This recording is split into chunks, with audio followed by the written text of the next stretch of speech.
امریکی صدر ٹرمپ نے کہا میرے نمائندے اسلام آباد جا رہے ہیں، وہ کل شام وہاں مذاکرات کے لیے موجود ہوں گے۔ ٹروتھ سوشل پر اپنے پیغام میں کہا ایران کو بہت اچھی ڈیل آفر کی ہے، امید ہے ایران ڈیل کو قبول کر لے گا۔ ڈونلڈ ٹرمپ نے امریکی ٹی وی کو انٹرویو میں کہا ایران نے جنگ بندی کی خلاف ورزی کی، لیکن اس کے باوجود امید ہے ہم امن معاہدے تک پہنچ جائیں گے۔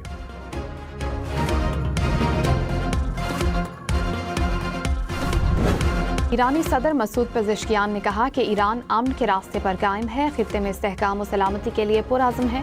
ایران جنگ کے دائرہ کار کو بڑھانا نہیں چاہتا۔ امریکی صدر ٹرمپ کو ایران کو جوہری حقوق سے محروم کرنے کی کوئی جواز حاصل نہیں ہے۔ ایران نے کون سا جرم کیا ہے کہ جوہری حقوق استعمال نہیں کر سکتا؟ ٹرمپ کسی قوم کو اس کے حقوق سے محروم نہیں کر سکتے۔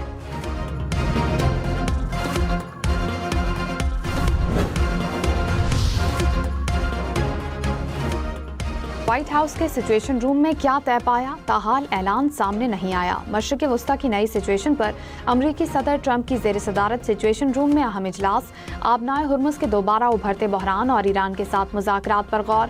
امریکی میڈیا کے مطابق اجلاس میں نائب صدر جیری وینس، وزیر خارجہ مارکو روبیو، سٹیو وٹکوف اور وزیر جنگ کی شرکت۔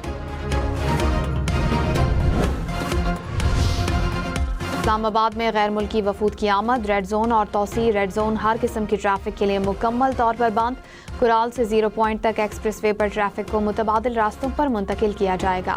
سری نگر ہائی وے پر بھی مختلف اوقات میں ٹریفک روکی جا سکتی ہے۔ پارک روڈ سے کلب روڈ بند ہونے کی صورت میں ٹریفک ترامڑی چوک کی طرف موڑ دی جائے گی۔ پاراکاؤ سے راولپنڈی آنے جانے والے شہری کورنگ روڈ، بنیگالا، لہترا روڈ استعمال کریں۔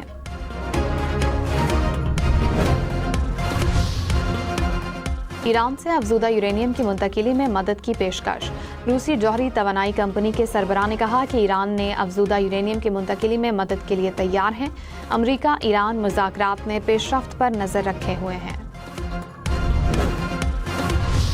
نائب وزیر اعظم اسحاق ڈار سے پولینڈ کے وزیر خارجہ کا رابطہ، ایران امریکہ جنگ بندی کے لیے پاکستان کی کاوشوں کو خراج تحسین، امن و استحکام کے فروغ کے لیے مکالمے اور سفارتکاری کے عزم کو سراہا۔ دونوں ممالک کا باہمی مفاد کے شعبوں میں تعاون مزید مضبوط بنانے پر اتفاق۔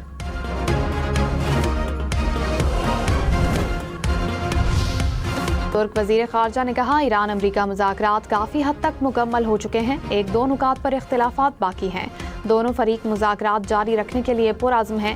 تنازع کے حل کے لیے پاکستان، سعودی عرب اور مصر کے ساتھ مل کر کام کر رہے ہیں۔ مذاکرات کو آگے بڑھانے کے لیے جنگ بندی میں توسیع ضروری ہے۔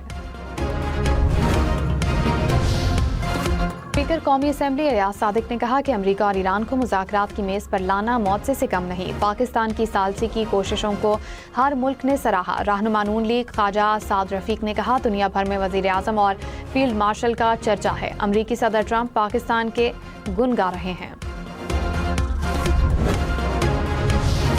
اسلام آباد میں ہیوی اور پبلک ٹرانسپورٹ تاحکم ثانی معطل، جڑواں شہروں میں میٹرو بس سروس بھی جزوی طور پر بند۔ میٹرو صدر اسٹیشن سے کچہری اسٹیشن اسلام آباد تک فعال، میٹرو بس سروس پم اسٹیشن سے پاک سیکریٹریٹ تک مکمل بند۔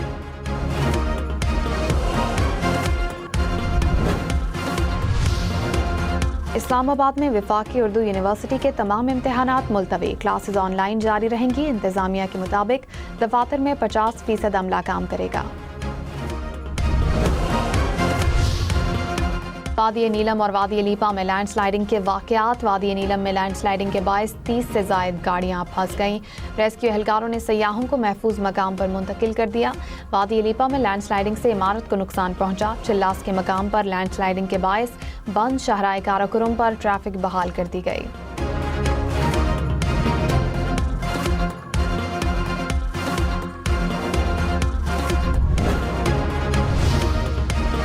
مری میں لینڈ سلائیڈنگ روکنے کے لیے عالمی ماہرین کی خدمات حاصل کرنے کا فیصلہ۔ مری گلاس ٹرین منصوبہ 1 ماہ تک شروع کرنے کا ہدف مقرر۔ نجی شعبے کے تعاون سے 5 5 اسٹار ہوٹل بھی بنیں گے۔ صدر نون لیگ نواز شریف اور وزیر اعلیٰ مریم نواز کی زیر صدارت اجلاس میں فیصلے۔ کوٹلی ستیا میں اسکائی گلاس برج پروجیکٹ کی منظوری۔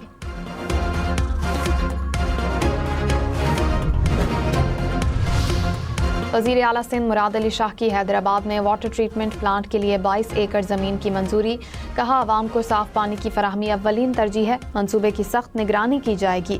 وزیر اعلیٰ سندھ کی اراضی کے استعمال میں شفافیت یقینی بنانے کی ہدایت۔